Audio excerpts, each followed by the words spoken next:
말씀을 가지고 감사하는 자가 되라는 제목으로 함께 은혜를 나누려고 합니다. 성숙한 영혼은요, 감사하는 사람입니다. 한 사람의 성숙도는 무엇으로 가늠할 수 있습니까? 그 속에 얼마나 감사가 많으냐, 그걸 보면 그 사람이 얼마나 성숙한 사람인지를 우리가 알 수가 있습니다. 우리가 잘 아는 대로 우리 인격의 최고봉은 감사예요. 마찬가지로 우리 신앙도 마찬가지입니다. 믿음이 전부가 아니에요. 베드로전서에 보면 믿음의 덕의 지식을, 지식의 절제의 인내를, 인내의 경건의 형제 우애의 사랑을 더하라. 믿음이 끝이 아니거든요. 믿음 위에 뭐가 있어요? 사랑이 있고 그 위에 또 소망이 있는 거예요. 그러면 그것으로 끝난 것이냐? 아닙니다. 그 위에 우리가 감사를 덮는 것이 얼마나 중요한지 모릅니다. 여러분, 우리가 이 신앙생활을 갖다가 하나의 집으로 비유하면요, 믿음의 터 위에, 그죠? 그 다음에 사랑의 기둥을 세우고, 그 다음에 소망의 창문을 내고, 그 다음에 집이 완성되려면 뭐가 있어야 돼요? 지붕이 있어야 되지 않습니까? 그죠? 거기에 감사의 지붕을 드립해야 비로소 신앙이 완성되는 것입니다. 미국의 고든 맥도날드 목사님이라는 분은요, 미국 사람이면 모르는 사람이 없어요. 맥도날드 다 알잖아요, 그죠? 근데 맥도날드보다 더 유명한 사람이 고든 맥도날드 목사님인데, 이분이 하나님이 기뻐하시는 삶이라는 책을 썼습니다. 이분이 할아버지가 됐거든요. 근데 이 책을 쓰면서 제일 먼저 자기 자신에게 질문해봤대요. 나는 어떤 늙은이가 되면 좋겠는가? 어떤 늙은이가 되었으면 좋겠는가? 가장 많이 떠오르는 생각이 뭐냐면, 감사할 줄 아는 늙은이가 됐으면 좋겠다. 제가 무슨 말을 하려고 하는 것입니까? 여러분, 감사야말로요, 탁월한 영혼의 가장 중요한 핵심 요소인 것입니다. 그러므로 감사가 없는 사람은 영혼이 건강한 사람이 결단코 아닙니다. 여러분, 감사가 있는 사람은요, 밝은 면을 볼 줄 알잖아요, 그죠? 여러분, 우리나라가 얼마나 잘 삽니까? 그런데도 계속해서 어두운 면만 보는 사람은요, 우리나라가 꼭 망할 나라처럼 그렇게 자꾸 판단하고 말하는 것을 볼 수가 있습니다. 얼마나 잘 살아요. 밥 굶는 사람이 있습니까? 옷 없어서 무슨 옷 입을까 걱정하는 사람이 있습니까? 많아서 다니죠. 얼마나 우리나라가 잘 사는지 몰라요. 여러분, 감사하는 사람은요, 밝은 영혼을 가진 사람인 것을 볼 수가 있습니다. 그런가 하면 감사하는 사람은 무엇이든지 당연하게 생각하지 않습니다. 은혜이기 때문에 늘 감사하고, 그래서 겸손하고요. 감사하는 사람은 그 영혼이 가난한 사람이고, 감사하는 사람은 그 마음이 소박한 사람입니다.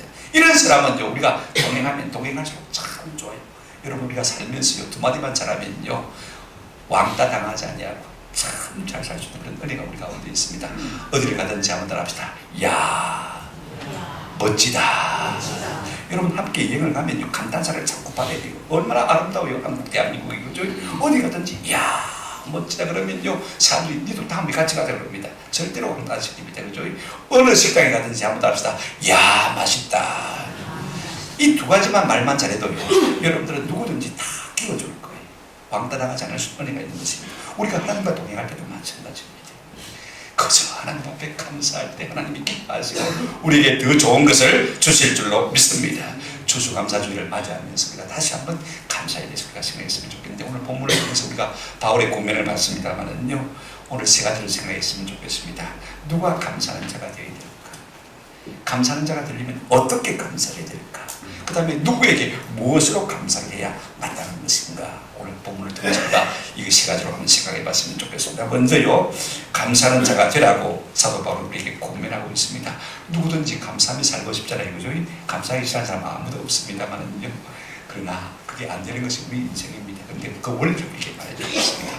바울은요, 자신이 먼저 감사하는 사람이었습니다. 자기는 감사하지 않고 남보고 자꾸 우리가 불평을 가르쳐야 되잖아요, 그죠? 그런데 우리가 골로새서 1장을 보면요, 감사함으로 시작하고 있는 것을 볼 수가 있습니다. 그러니까 하면 이 골로새서는 어디에서 기록되어진 것입니까? 로마 감옥에서 기록되어지거든요. 감옥 밖에 있는 사람에게 우리 보고 감사하는 사람이 되라 라고 말하고 있는 것을 볼 수가 있습니다. 골로새 성도들만 위한 것이 아닙니다. 오고 가는 수많은 세대에 오늘 우리 예수 믿는 사람들에게도 여전히 이 말씀으로 하는 사도 바울은 우리에게 권면하고 있는 것을 볼 수가 있습니다. 그런데 우리가 감사하는 사람이 되려면요, 먼저 마음속에 평강이 가득해야 돼요. 오늘 15절 보시기를 바랍니다. 그리스도의 평강이 너희 마음을 주장하게 하라. 너희는 평강을 위하여 한 몸으로 부르심을 받았나니. 여러분, 우리가 살면 살수록 느끼는 것이 무엇입니까? 돈이 더 중요합니까? 건강이 훨씬 중요합니까? 지명예가 중요합니까? 아닙니다. 그거 다 있어요. 우리 마음속에 뭐가 없으면요, 평강이 없으면 아무것도 아니에요. 여러분, 다윗이 저 거부 나발의 집에 자기 부하들을 보내면서요, 이렇게 인사하라고 가르친 것을 우리가 사무엘상 25장 6절에 보면 볼 수가 있습니다. 너는 평강하라. 내 집도 평강하라. 내 소유 모든 것도 평강하라. 이렇게 다윗이 자기 부하들에게 나발의 집에 가서 그렇게 평강을 빌라고 말하는 것을 볼 수가 있습니다. 트리플 피스지요. 다윗은요, 쫓기는 몸으로 살면서도 평강이 얼마나 중요한지를 알았기 때문에 만나는 사람마다 이렇게 트리플 피스 평강을 빌고 있는 것을 볼 수가 있습니다. 삼겹줄 평강이죠. 그만큼 평강이 중요하다는 말인 것입니다.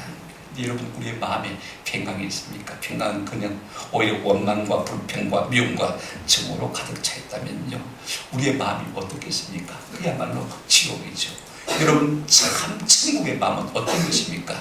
우리가 성경을 통해서 보면 압니다만 로마서 14장 17절에 하나님의 나라는 먹는 것과 마시는 것 아니고 얼마나 잘 먹고 잘 마시는가 그게 아니고 그 마음속에 뭐가 있어야 됩니까? 의와 평강과 희락이라.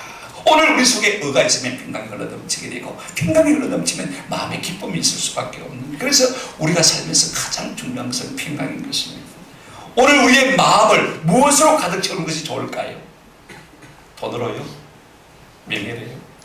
오늘 우리 마음속에 우리 주님이 주는 평강이 가득 차는 은혜가 있기를 주의 이름으로 축원합니다. 너희 마음을 그리스도의 평강으로 주장하게 하라. 가득 차게 하라. 이 브라부요라는 동사는요, 여기 딱 한번 신약성에서 딱 한번 쓰인 단어입니다. 가득 차게 하라, 다스리게 하라, 충만하게 하라, 그런 단어였습니다. 여러분, 평강이 우리의 마음을 이기게 하시는 은혜가 있기를 주의 이름으로 축원합니다. 원망과 불평과 미움과 시기와 증오와 낙심이 우리의 마음을 이기는 것이 아니라 그 어떤 것보다도 평강이 우리의 마음을 이기심으로 말미암아 평강이 강수같이 흐르는 은혜가 있기를 주의 이름으로 축원합니다. 여러분, 이 평강이 어디로부터 오는 것입니까? 돈이 많으면 평강이 절로 생기는 것입니까? 지식이 많으면요, 인간관계가 좋으면 평강이 있습니까? 건강하면 평강이 생기는 것입니까? 성경은요, 이 평강이 그리스도로 말미암아 온다고 분명히 말하고 있습니다. 하나님과 우리 주 예수 그리스도로 말미암아 은혜와 평강이 너에게 말처다 있을지어다. 진짜 평강은 은혜가 오고 난 다음에 그 은혜의 열매로 우리에게 주어지는 것을 줄로 믿습니다. 여러분, 은혜는 죄사함의 뿌리요, 그 다음에 평강은요, 죄사함의 열매인 것을 볼 수가 있습니다. 죄사함이 있고서야 그 속에 의가 있고, 의가 있고서야 우리에게 평강이 있지 않습니까? 아무리 많이 벌어도요, 내 속에 죄가 있다면 평강이 있을 수가 없는 것입니다. 내가 아무리 높은 주위에 올라 앉아있다 할지라도 내 속에 의가 없는데 어떻게 평강이 있을 수가 있습니까? 어떤 인생이라 할지라도 예수 그리스도께서 우리에게 죄사함을 주실 때 우리 마음속에 은혜가 오고 평강이 와서 우리의 마음속에 기쁨이 넘치게 된 줄로 믿습니다. 그리고 죄사함 받은 사람의 특징은요, 평강인 줄로 믿습니다. 부활하신 우리 주님께서 제자들에게 나타났을 때 제일 먼저 빈 것도 평강. 요한복음 20장에 보게 되지만 세 번이나 너희에게 평강이 있을지어다, 너희에게 평강이 있을지어다. 부활하신 주님에게 평강을 주시는 주님이신 줄로 믿습니다. 주님은 우리에게 평강을 주시는 분이요, 그러므로 우리는 그 평강을 받아야만 잘 살 수 있는 존재인 것입니다. 그런데 중요한 것은요, 그 평강이, 그리스도의 평강이 어디에 있어야 정상입니까? 오늘 본문에 보면 그리스도의 평강이 너희 마음을 마게 하라, 주장하게 하라. 여러분, 평강의 자소가 어디입니까? 마음에 있는 것입니다. 여러분, 얼굴에 평강이 가득한 사람이 있습니다. 잘 먹고 잘 살면 얼굴에 평강이 있어 보여요, 그죠? 화장 잘하고 이쁘게 꾸미면 평강이 있어 보입니다만, 그러나 그것은 얼굴에만 있는 것밖에 없어요. 어떤 사람은 말에 평강이 있는 사람을 볼 수가 있습니다. 말은 그런데요, 여러분, 저 멋진 커피숍에서 앉아서 여자들이 들은 거 보면요, 다 평강이 있는 것 같아요. 말하는 거 들어보면요, 참 평강이 흘러넘치는 것 같지만, 그러나 제 속으로는 그렇게 느껴지지가 않더라고요. 얼마나 마음에 평강이 없었으면 이 아름다운 자연 속에 커피를 마시면서 평강을 찾으려고 할까, 그런 생각이 들면요, 불쌍한 생각이 참 많이 들더라고요. 평강이 있어서 그곳에 온 것입니까? 평강이 없으니까 평강을 얻기 위해서 온 것 아닙니까? 여러분, 그러면 어디에 평강이 있어야 오는 것입니까? 저와 여러분의 마음속에 우리 주의 평강이 있기를 주의 이름으로 축원합니다. 마음속에 가득해야 그 평강이 나로 말미암아 흘러넘쳐서 우리 가정으로, 우리 공동체로 흘러가게 되는 줄로 믿습니다. 그 평강이 우리를 하나님께 묶어주는 것이지, 자꾸 같이 밥 먹는다고 우리를 하나님께 묶어주는 것이 아닌 것입니다. 에베소서 4장 3절에 이렇게 말하고 있습니다. 평강에 매는 줄로 성령의 하나 되게 하신 것을 힘써 지키라. 성령이 오시면 평강이 오고, 평강이 오면 절로 우리가 하나 되어지는 끈이 되어지는 것을 믿습니다. 그런데 여러분, 이렇게 말한 다음에 사도 바울이 이렇게 말하고 있습니다. 15절 하반절을 보시면요, 너희는 또한 뭐라고 말하고 있습니까? 감사하는 자가 되라. 원문은 그리고 너희는 감사하는 자가 되라, 그렇게 말하고 있는 것을 볼 수가 있습니다. 여러분 보십시오. 우리가 어떻게 감사하는 자가 될 수 있습니까? 마음에 평강이 있어야 감사가 되지. 평강이 없는데 어떻게 입으로만 자꾸 감사할 수 있게 되겠습니까? 결국 그리스도의 평강이 우리의 마음을 지배하게 될 때 나도 모르게 온몸과 마음의 감사가 충만하게 흐르게 될 줄로 믿습니다. 여러분, 감사가 돈이 많다고 해서 감사가 되십니까? 돈 많은 사람들 더 불평하더라고요. 돈 없다고 더 짜더라고 보니까. 건강하라고 감사할까요? 훨씬 더 우리보다 못한 건강을 소유하고서도요, 늘 감사하는 사람들을 우리가 주변에서 많이 보게 되어집니다. 주인한 미가가 있다고 감사가 생기는 것입니까? 아닙니다. 평강이 흐를 때 그 속에서 감사가 솟구칠 수밖에 없는 것입니다. 그러므로 여러분, 감사가 없는 사람은요, 한번 더 합시다. 내 마음에 평강이 없습니다. 감사가 없는 사람은 이렇게 말하는 사람과 같아요. 한번 더 합시다. 내 마음은 전쟁터입니다. 진짜로 마음에 평화가 있으면요, 감사가 흘러나올 수밖에 없는 줄로 믿습니다. 그런데 왜 본문을 우리에게 강조해서 말하고 있느냐면요, 거꾸로 이렇게 우리가 생각할 수도 있는 거예요. 한번 더 합시다. 감사는 평강을 자아올리는 펌프와 같습니다. 우리가 감사하게 되어지면요, 나도 모르게 우리의 마음속에서 평강의 샘처럼 솟구치기로 믿습니다. 우리의 마음속에 평강의 샘처럼 솟구치면요, 감사의 강이 흐를 수밖에 없는 것입니다. 여러분, 누가 감사할 수 있는 자가 될 수가 있습니까? 그리스도의 은혜와 평강이 그 속에 오고, 그죠? 그래서 마음속에 평강의 강수가 저르게 되어지면 감사가 차고올려 넘칠 수밖에 없는 것이죠. 그런데 중요한 것은 이것입니다. 오늘날 많은 사람들은 좋은 것은 너보고 먼저 해라고 그럽니다. 그죠? 교회에서 은혜를 받으면 네가 먼저 은혜를 받으라고 그럽니다. 그죠? 그런데 여러분, 먼저는 납니다. 그렇죠? 그가 싶으라고 합니다. 한번 더 합시다. 너희는 또한 감사하는 자가 되라. 좋은 것을 보고 항상 나보고 먼저라고 그러지 말고요, 여러분들도 은혜를 받고 여러분도 스스로가 감사하는 사람이 되시기를 주의 이름으로 축원합니다. 아내 보고 감사하는 사람이 되라고 그러지 말고, 남편 보고 자식 보고 감사하는 사람이 되라 그러지 말고, 우리 스스로가 감사하는 사람이 될 때 주변에도 감사가 전염되는 은혜가 있게 될 줄로 믿습니다. 자, 두 번째로 우리가 생각할 것은 이것입니다. 은혜를 받고 평강이 우리 가운데 솟구쳐서 감사가 흐르는 사람이 되었지 않습니까? 그죠? 그렇다면 우리가 어떻게 감사를 표현할 수가 있을까? 어떻게 감사하는 것이 진정한 진짜 좋은 감사인가? 16절 보시기를 바랍니다. 이렇게 말씀하고 있습니다. 그리스도의 말씀이 너희 속에 풍성히 가하여 모든 지혜로 빛자 가르치며 권면하고 시와 찬송과 신령한 노래를 부르며 감사하는 마음으로 하나님을 마고요 찬양하고. 여러분, 우리가 하나님 앞에 감사를 표현하는 방법은요, 무엇입니까? 감사 찬송하면 되는 겁니다. 여러분, 감사하는 사람은요, 자꾸 찬송이 많이 일어나게 되어 있습니다. 감사는 곧 뭐가 같습니까? 찬송과 같다고. 찬송은 뭡니까? 곧 감사인 것을 볼 수가 있습니다. 그런데 내 마음속에 찬송이 자꾸 들어든다면요, 감사가 줄어드는 것과 조금 더 다를 바가 없고, 찬송이 늘어나면 감사가 늘어나는 것과 조금 더 다를 바가 없습니다. 저는요, 옛날에는 찬송가 한 장, 두 장 부르는 것이 그렇게 고역이었습니다. 막 1절만 부르고 말지. 그죠? 근데 지금은요, 아침에 하루 8장 정도 부르는데도 불구하고 시간만 됐으면 645장까지 다 불렀으면 좋겠어요. 부르고 싶고 또 부르고 싶고. 왜 그럴까? 감사가 있기 때문에, 평강이 있기 때문에. 근데 오늘 보면은요, 시와 찬송과 신령한 노래를 부르며 하나님을 찬송하라, 이 말만 하면 될 텐데 그 앞에 몇 가지 단서가 조건이 있는 것으로 볼 수가 있습니다. 먼저 이렇게 말하고 있습니다. 자, 16절 보시기 바랍니다. 이렇게 말씀하고 있죠. 그리스도의 말씀이 너희 속에 어떻게 가하여요? 풍성히 가하여. 이게 그리스도의 말씀은 우리가 가지고 있는 성경, 하나님의 말씀을 말하지 않습니까? 그렇죠? 근데 여러분, 성경을 보면요, 이 성경을 정의하는 형용사가 참 많아요. 성경에 보면 성경을 가리켜서 은혜의 말씀, 성경을 가리켜서 믿음의 말씀, 성경을 가리켜서 진리의 말씀, 능력의 말씀, 생명의 말씀, 영생의 말씀, 인내의 말씀. 제가 검색해 보니까요, 억수로 많이 나요. 그럼 말씀이 무엇입니까? 두 가지만 생각하십시오. 첫째는요, 말씀이라는 것은 은혜 덩어리입니다. 아멘. 따라합시다. 은혜의 말씀.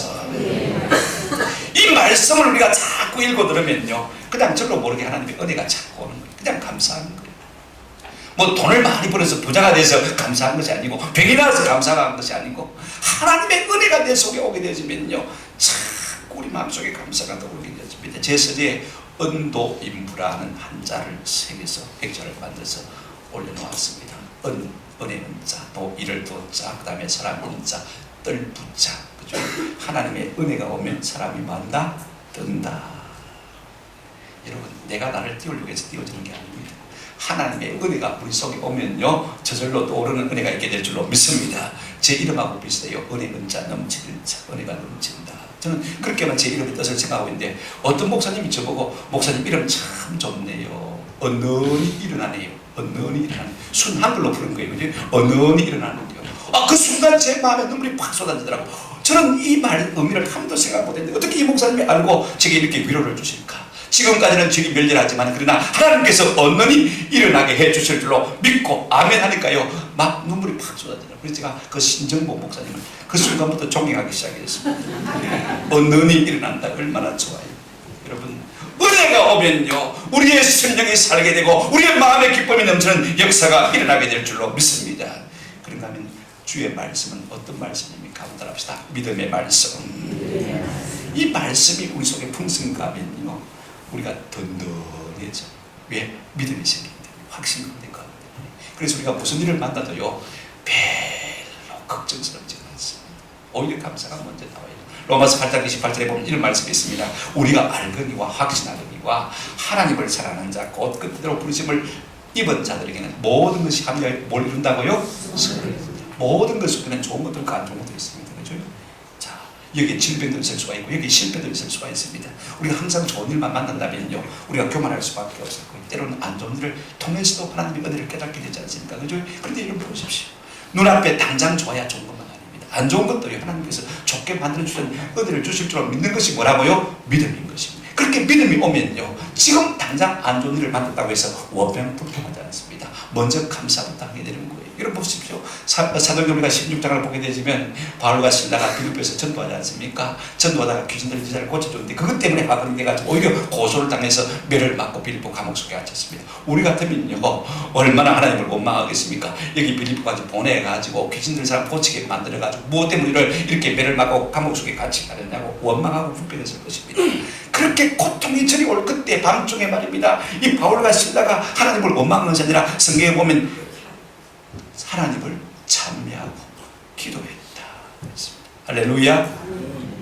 비록 안 좋은 일을 만났지만 하나님께서 선케해 주실 줄 믿는 믿음이 있었기 때문에 그들이 먼저 찬송할 수 있었던 것입니다. 한번 따라합시다. 선감사 후 은혜.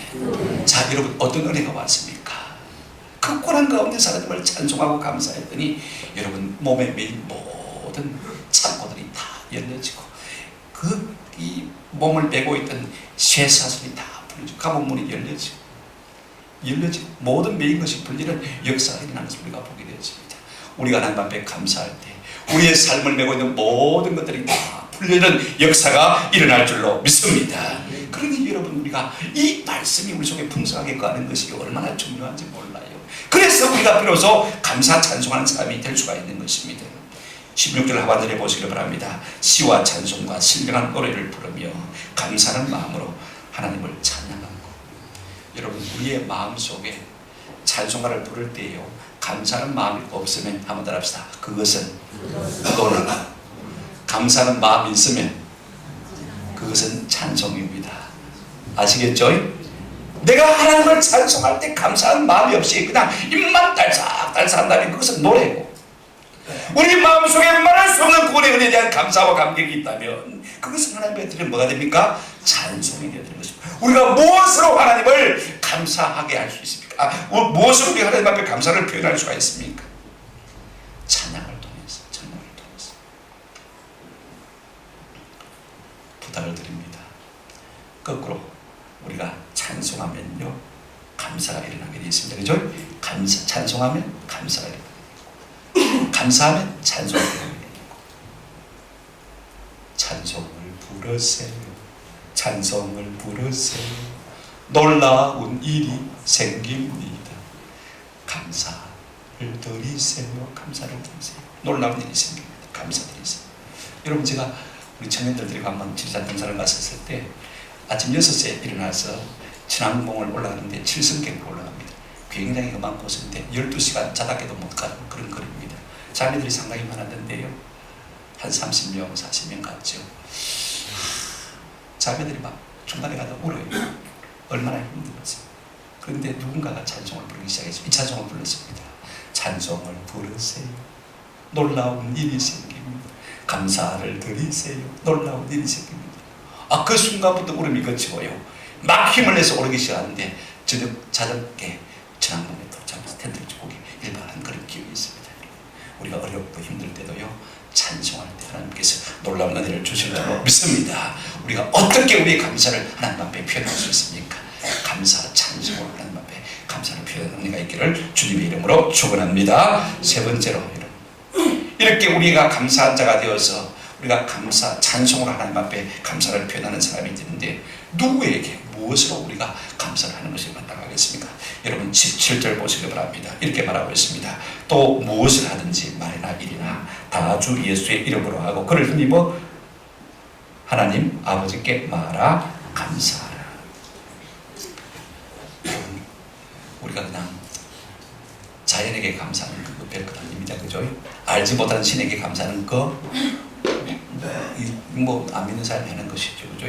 우리의 감사와 찬송을 받으셔야 할 대상이 누굽니까? 하나님. 하나님이 누구라고 했습니까? 우리의 아버지, 하나님 아버지께 감사해요. 여러분, 자식이 말입니다. 늘 아버지께 불평하고 불만하고 원망하는 그 자식 부모가 좋아하겠습니까?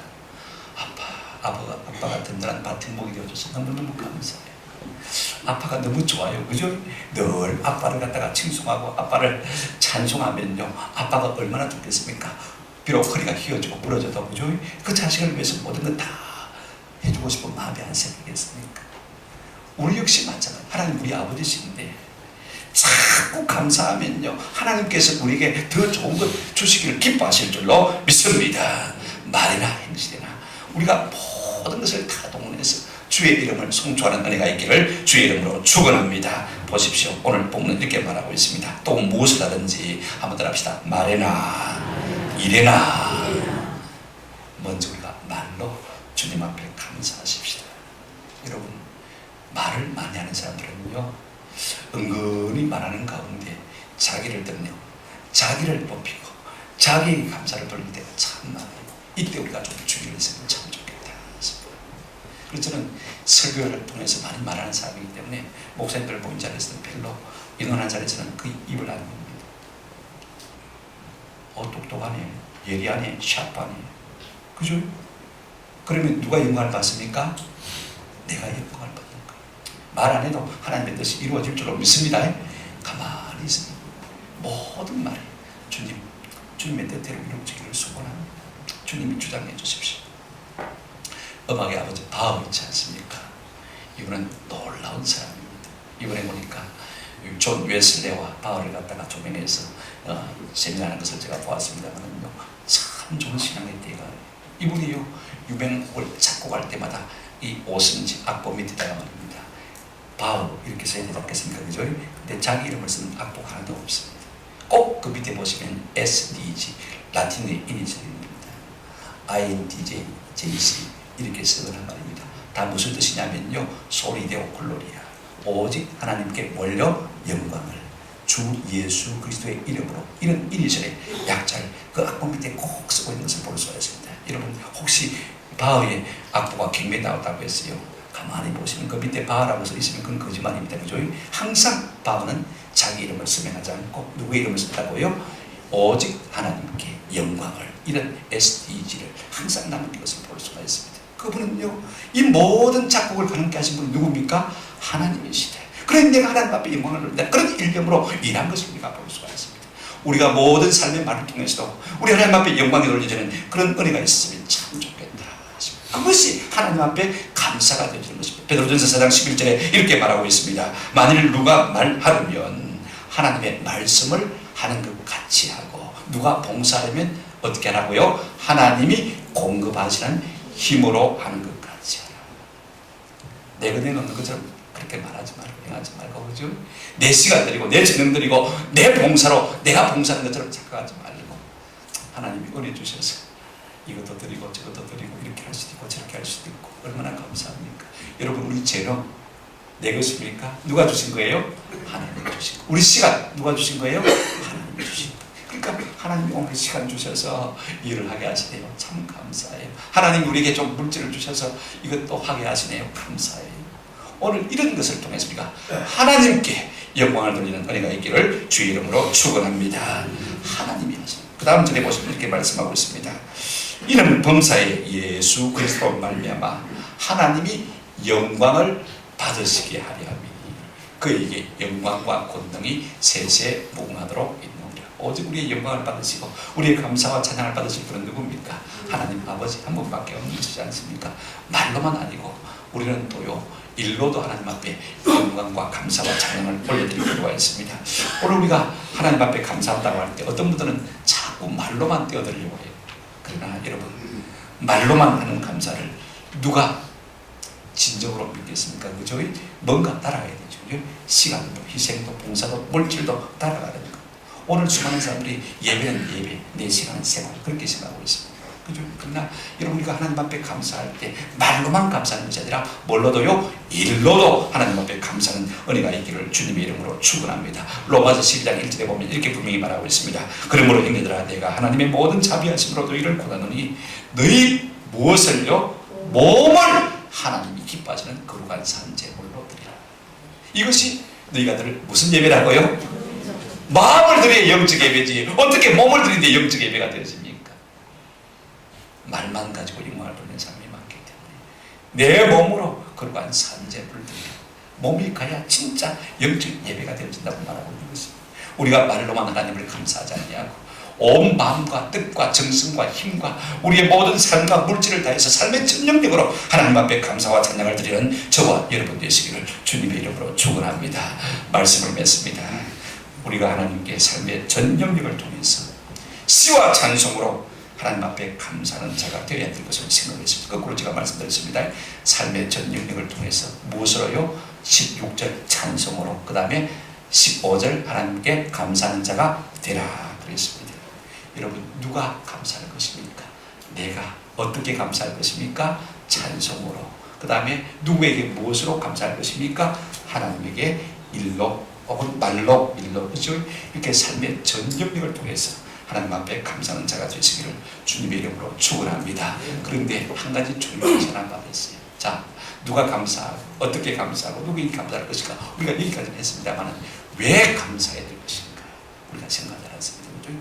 우리가 이유를 알면요 방법을 얼마든지 찾아낼 수가 있습니다. 그렇죠? 우리는 자 어떻게만 생각합니다만은요 이유가 분명히 있으면요 목적이 분명해지면요 방법을 찾아가게 되는 것입니다. 여러분 주부에도 제가 썼습니다만은요 한번 참고해 주시기를 부탁을 드립니다. 저는 에베소서 1장 3절부터 7절 말씀을 좀 여러분에게 읽어드리고 싶습니다. 그가 이 에베소서 서신을 쓰면서 바울이 말입니다. 그 마음속에 감사와 찬양이요 솟구치는 것을 볼 수가 있습니다.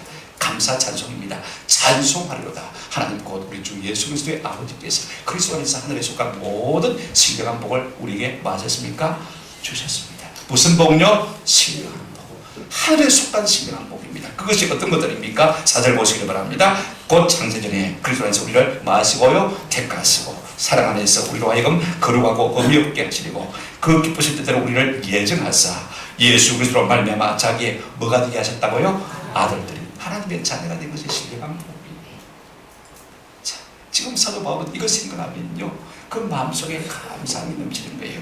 마지막 7절 보시기 바랍니다. 6절 이는 그가 살아난다 해서 우리에게 거둘 주시는 바 그의 은혜의 영광을 찬송하게 하는 것이라. 제가 이것을 해석하는 것이 목적이 아니기 때문에 7절을 한번 같이 읽도록 하겠습니다. 시작. 우리는 그리스도 안에서 그의 은혜의 풍성함을 따라 그의 피로 말미암아 속량 곧 죄사함을 받았느니라. 은혜의 풍성함을 따라 우리가 뭘 받았습니까? 죄사함을 받았습니다. 그러므로 우리가 하나님을 찬양하는 것이 맞다. 이같이 죄사함을 받고 이같이 풍성한 하나님의 은혜를 받은 사람이 어디 있습니까? 그렇다면 우리가 이 하나님 앞에 신령한 복으로 말미암아 감사 찬양하는 것이 마땅치 않겠습니까만은요 더 구체적인 이유가 하나 있습니다. 왜 우리가 감사하는 자가 되어야 될까? 시편 50편 23절 어제 우리 가정 예배 드리면서 이 말씀 읽었습니다만은 같이 읽어보십시다. 시작. 감사로 제사를 드리는 자가 나를 영화롭게 하나니 그의 얘기를 옳게 하는 자에게 내가 하나님의 구원을 보이리로다. 여러분 우리는 부모 공경하고 살인하지 않고 그 다음에 가늠하지 않고 그 다음에 도둑질하지 않고 거짓말하지 않고 남의 것 탐내지 않고 그러면 내 행위가 옳은 것이다 생각합니다만은요 물론 그것도 행위가 옳은 것입니다만 거기에 감사가 받았다면요 하나님 앞에 결단코 옳은 행위가 아닙니다. 모든 행위 가운데서 가장 합당한 옳은 얘기는 무엇일까요? 한번 따라합시다. 감사. 감사. 이게 중. 그래서 감사로 제사를 드린 자가 나를 말한다고요? 영화롭게 합니다. 우리의 삶의 목적이 무엇입니까? 지원받은 존재로서 우리 하나님을 영화롭게 하는 이것이 삶의 목적 아닙니까? 그것을 무엇을 통해서 우리가 그렇게 할 수 있는 것입니까? 한번 따라합시다. 감사로 제사를 드리는 자가 감사로 제사를 드리는 자. 왜 우리가 하나님 앞에 감사해야 합니까? 그것이 하나님을 말하기 때문에 영화롭게.